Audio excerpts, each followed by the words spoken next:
Radio J, l'invité du grand journal au micro de Steve Nadjar. Bonjour Harold Iman. Bonjour. Et merci d'avoir accepté notre invitation cet après-midi. Vous êtes journaliste spécialiste de géopolitique sur la chaîne CNews. On vous doit notamment un livre intitulé « États-Unis, tribu américaine » publié en 2016. Emmanuel Macron démarre justement aujourd'hui une visite d'État de 3 jours aux États-Unis. C'est son second voyage outre-Atlantique depuis son arrivée à l'Élysée en 2017. Une invitation présentée comme la marque de l'excellence des relations franco-américaines. Un peu plus d'1 an après la crise de l'annulation, née de l'annulation par l'Australie du méga contrat de sous-marins français sous la pression des États-Unis. Harold Iman, est-ce que la brouille est définitivement close entre les deux alliés ?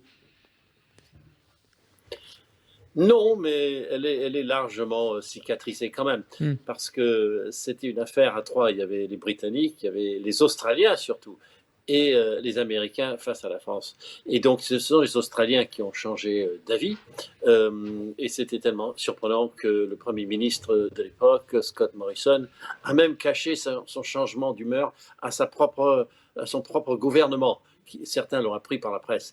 Donc, ce n'était pas tellement l'œuvre de Washington, mais ça fait très mal, parce que Washington aurait dû informer la France, et ça a mis la France un peu hors jeu dans son projet d'Indo-Pacifique, avec comme pièce maîtresse l'Australie, le tout articulé autour d'un projet industriel et militaire très très avancé, avec des sous-marins conventionnels que la France vendait et construisait avec l'Australie, à la demande de l'Australie. Donc tout ça est tombé à l'eau, mais ce qui a remplacé AUKUS ne fonctionne pas, ou du moins a tardé à fonctionner. Il n'y a pas vraiment de contenu.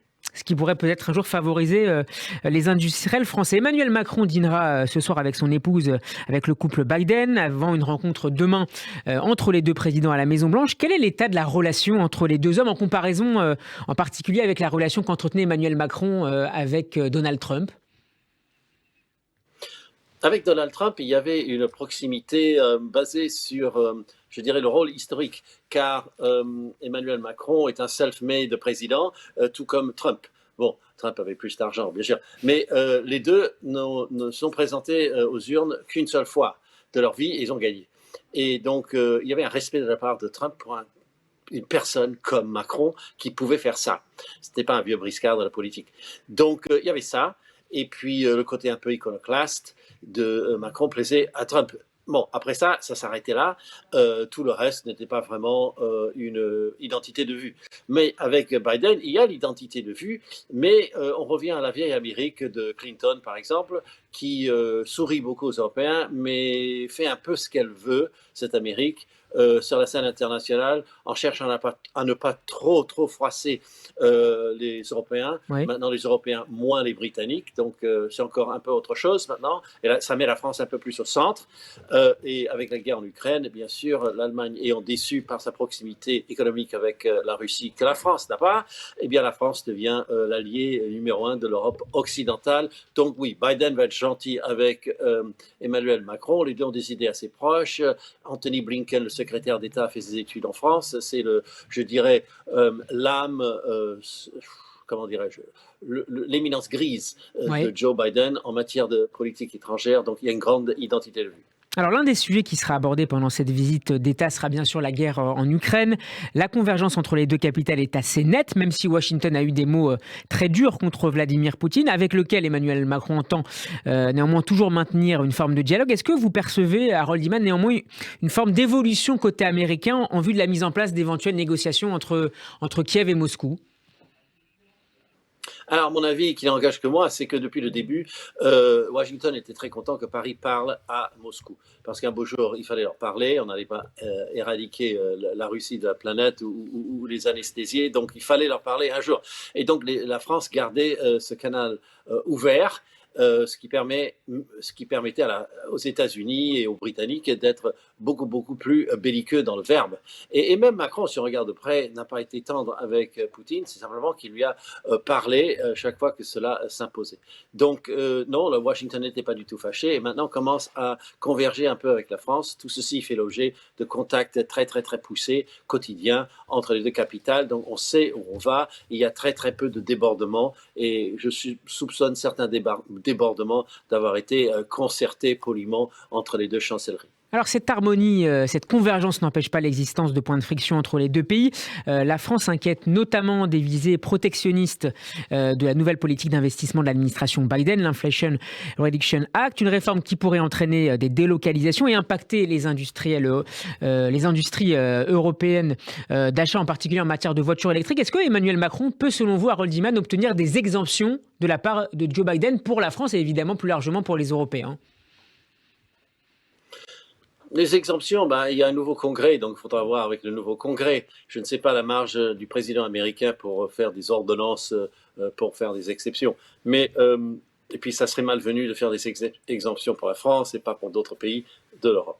Mais le Inflation Reduction Act est une législation très intérieure américaine, c'est-à-dire que le président ne pouvait pas espérer même conserver son pouvoir, enfin sa puissance, s'il ne donnait pas quelque chose au peuple et s'il ne continuait pas dans le Buy American et America First et toutes ces choses que Trump a soulevées. Mais il y a une forme de continuité sur ce point-là.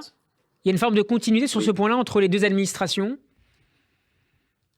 Oui, il y a une forme de continuité parce que la mondialisation avec la Chine a créé un danger. Si vous voulez, les États-Unis ont eu le même rapport avec la Chine que, par exemple, l'Allemagne avec la Russie. Donc, on est tellement proches qu'on n'ose plus dire non. Donc, il fallait que ça cesse aux États-Unis, et puis on y a mis une bonne dose de nationalisme protectionniste, et ça a donné le Inflation Reduction Act avec cette espèce de gigantesque prime aux voitures électriques qui traînent aux États-Unis. Vous en voyez infiniment moins là-bas qu'à Paris, par exemple. Donc, il fallait faire tout ça, et maintenant, c'est un peu le système américain. On casse tout, et ensuite, on essaye de réparer avec ses amis, un peu comme on a fait avec AUKUS. Vous parliez, Harold Iman, à l'instant de la Chine. Est-ce qu'on peut parler là aussi de convergence entre Paris et Washington, même si on voit bien que l'Union européenne ces derniers mois alterne dans sa définition même du défi lancé par la Chine, partenaire sur certains points, rival sur d'autres? Les États-Unis sont un peu plus frontaux, oui, c'est vrai. Et côté européen, on s'est réveillé. On s'est réveillé depuis peut-être 2 ans. L'Indo-Pacifique de Emmanuel Macron est la matrice pour l'Indo-Pacifique de l'Union européenne. En fait, il n'y a pas d'Indo-Pacifique européenne sans la France. Donc, c'est nous qui donnons le là à Paris, et les autres suivent parce qu'ils n'ont pas d'idée, ils n'ont pas de cet espace maritime qu'a la France, et encore moins une présence navale dans le Pacifique. Donc, on était en train tout doucement de se mettre en place quelque chose de discrètement anti-chinois. Les États-Unis ont arrêté d'être discrets puisqu'ils sont venus un petit peu à la défense de Taïwan, mais avec prudence. Mais quand même, militairement, ils ont quand même montré les muscles. Notamment autour de l'enjeu des semi-conducteurs. Alors, je parle, moi, de la campagne de tir de missiles au-dessus de Taipei qui n'ont pas cessé pendant à peu près 6 mois. Ça se couple aux semi-conducteurs, bien sûr. Taïwan sait que c'est une belle prise pour la Chine d'envahir une île pleine de semi-conducteurs, ou bien on sait aussi que s'il y a une guerre et on détruit tout ça, l'économie mondiale va souffrir. Donc oui, c'est un enjeu peut-être plus direct pour les Américains que les Français. Mais voilà, pour revenir au point, est-ce que la Chine est aussi je veux dire, visée par la stratégie française et européenne? Un peu moins, juste un peu moins. Donc, on est un peu comme la France-Russie, la France-Chine. On aime bien être cette puissance d'intermédiation. Et bon, pour la Russie, ça sert. Pour la Chine, je suis moins sûr. Un dernier mot avec vous, Harold Iman, sur le programme nucléaire iranien. Les négociations à Vienne sont toujours bloquées. Est-ce que là aussi, on a une identité de vue entre Washington et Paris, à la fois sur le défi posé par le nucléaire iranien, mais aussi sur la perspective d'un échec de ces négociations et la perspective d'un plan B peut-être? Ces négociations se sont arrêtées, évidemment. Tout ça à la lumière de ce qu'on appelle le printemps iranien, les femmes contre le hijab. Bon, mais déjà, ça peinait, parce qu'il y a un gouvernement ultra-conservateur à Téhéran en ce moment. Moi, je vois une différence entre les réformistes et les conservateurs. certains analystes ne le voient pas. Pensent que c'est c'est une tête de Janus. Moi, je suis moins sûr.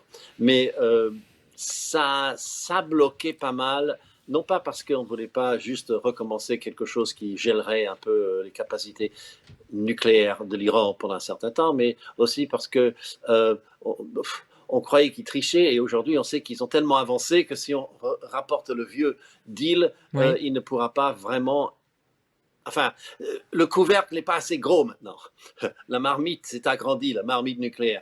Donc ça ne pourrait pas vraiment marcher. Les Français sont discrètement d'accord avec ça. Les Américains sont un peu plus ouverts sur ce point. Mais je pense qu'ils convergent en réalité. Et donc tout le monde est d'accord pour ne rien faire, pour attendre ce que le régime lui-même va devenir. Merci beaucoup Harold Iman d'avoir été avec nous. Je rappelle que vous êtes spécialiste de géopolitique sur la chaîne CNews. On peut réécouter votre intervention sur le site de radioj.fr et en vidéo sur notre page YouTube. Bon après-midi à vous. À bientôt. À bientôt. Radio J.